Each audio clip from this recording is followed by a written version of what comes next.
সমাগত মহাশিৱৰাত্ৰি ৰাজ্যৰ বিভিন্ন প্ৰান্তৰ লগতে জাগিৰোডৰতো শিৱ মন্দিৰসমূহত শিৱৰাত্ৰি পালনৰ ব্যাপক প্ৰস্তুতি চলি আছে। জাগিৰোডৰ গোভা দেউৰতাৰ চাৰিভাই দেওশাল শিৱথানত শিৱৰাত্ৰিৰ ব্যাপক প্ৰস্তুতি।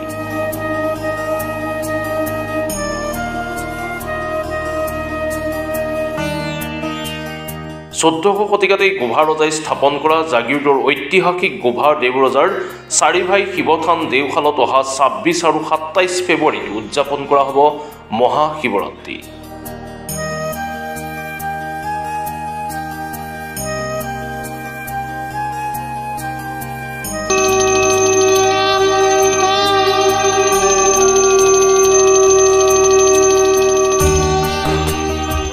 ইতিমধ্যে উদযাপন সমিতিয়ে শিৱৰাত্ৰিৰ উপলক্ষে চলাই আছে ব্যাপক প্ৰস্তুতি।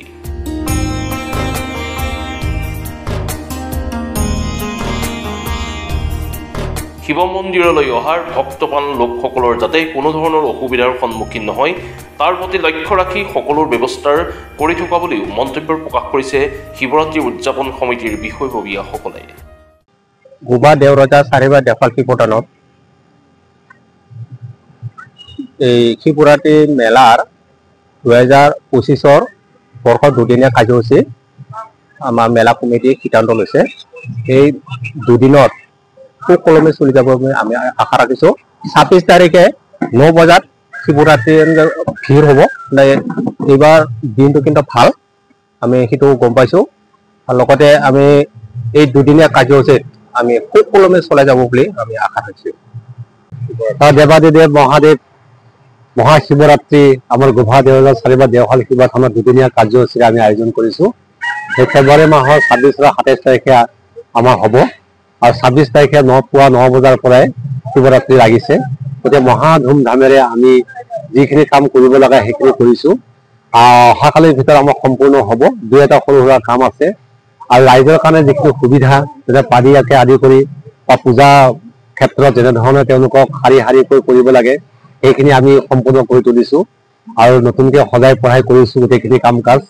গতিকে সুন্দৰভাৱে ৰাইজৰ কোনো অসুবিধা নোহোৱাকৈ ভক্তপ্ৰাণ ৰাইজৰ কোনো অসুবিধা নোহোৱাকৈ যিখিনি সুবিধা লাগে আমি গোটেইখিনি কৰিছোঁ। আৰু এইবাৰ আমাৰ পানীৰ অভাৱ আছিলে, এইবাৰ পানীৰ অভাৱ পূৰণ হ'ল। আমি এটা বৰিং কৰিলোঁ, এতিয়া পানীৰ কোনো অসুবিধা নাই। তাৰ লগতে আমাৰ এইবাৰ মা মন্দিৰটোকো আমি নতুনকৈ বনালোঁ, সেইটোকো আমি এবাৰ উন্মোচন কৰিম অতি শীঘ্ৰে। আৰু বিশেষকৈ আমি ২৬ তাৰিখত উদ্বোধন কৰিম বুলি আমি ভাবিছোঁ।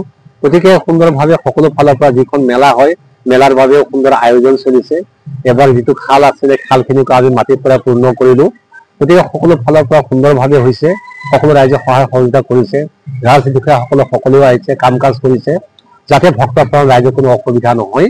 আৰু যাতায়াত বিশেষকৈ মানে কি কয় ওচৰতে নেশ্যনেল হাইৱে, তাৰ বাহিৰেও পুলিচ প্ৰশাসনৰ লগত আমি যোগাযোগ কৰিছোঁ, তেওঁলোকে সহায় সহযোগ কৰিব। গতিকে সুন্দৰভাৱে আমাৰ মহাশিৱৰাত্ৰিৰ ভাগটো সুন্দৰভাৱে হৈ যাব আৰু আশা ৰাখিছোঁ তেনেধৰণে প্ৰতি বছৰে হৈ গৈছে। আৰু ১৪শ শতিকাত প্ৰতিষ্ঠা হোৱা মন্দিৰ, তেতিয়াৰ পৰা যেনেকুৱাকৈ ইয়াত শিৱৰাত্ৰি আয়োজন কৰি অহা হৈছে, মন্ত্ৰপাঠ কৰা হৈছে, ঠিক তেনেধৰণে কৰি অহা হৈছে, যাৰ কাৰণে ইয়াক জাগ্ৰত শিৱ মন্দিৰ বুলি কোৱা হয়। গতিকে সকলোৱে হৈ যাব আশা ৰাখিছোঁ, সকলোৱে সহায় সহযোগিতা কৰিছে।